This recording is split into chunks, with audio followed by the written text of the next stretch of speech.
Hey everybody, what's up? Welcome back. In this lesson, we're going to build off of our last video, which was the basics of masks. Today, we're going to learn a little bit about animating masks. I have a composition already made with two different video layers. I have a farmhouse field along with this desolate kind of landscape as well. How can we use masks to animate specific elements in our scene? Well, masks can be used in a few different ways. The first way is we could play with a transition. Because these layers are stacked, we actually could take a mask and end up transitioning it across the screen. What I mean by that is let's go ahead and select the field house and let's double click and add a mask on top of the field house layer. Right now it doesn't look like much because it's covering the entire layer. But when I open my mask drawer, I have something called mask path.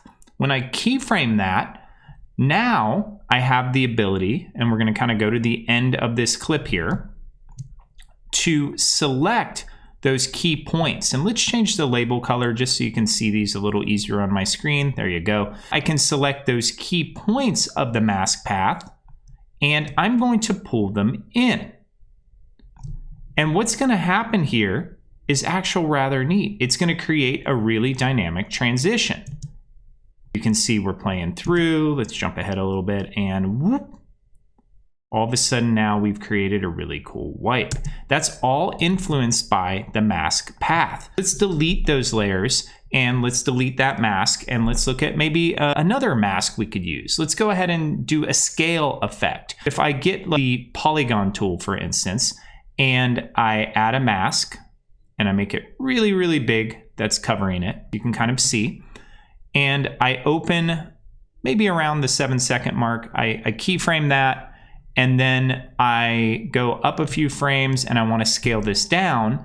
If you double click on a mask, you get a bounding box, and check this out.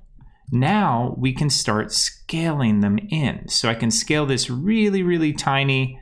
We could even have it go kind of to the middle, and we'll adjust that transparency in just a second. We have this really fun effect. And this is a kind of an effect where we can start stacking some of the other mask properties. Maybe we keyframe the opacity to go down to 0. We're starting to combine different elements. Now, we have this slow transition. It starts to fade away.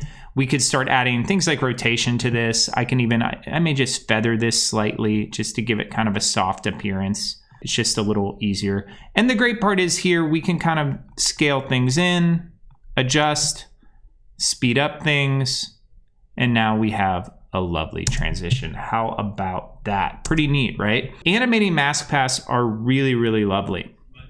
Another way that you can kind of animate masking is if you're doing this on maybe a singular layer.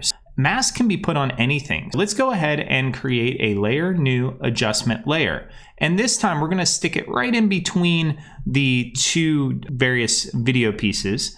And let's go to our effects and presets and let's type something like hue and saturation.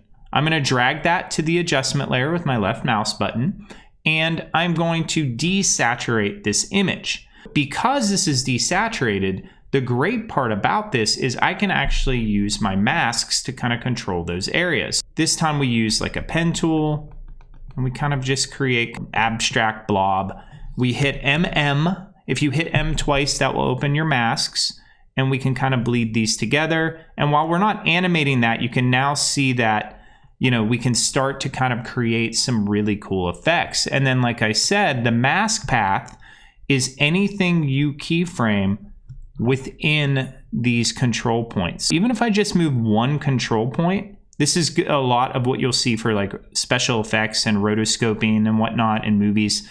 They'll just kind of go through and we have no purpose here. We're just showing you how to animate this, but we can go ahead and put those through. We can even go through, right click, keyframe assistant, and add that ease.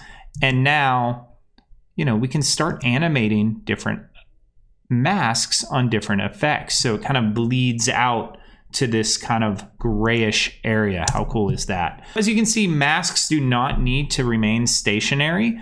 Go ahead and explore your stopwatches, go ahead and explore not only just keyframing your effects, but also keyframing that mask path to get you a really dynamic result in which you can create some really cool motion design transitions of your own.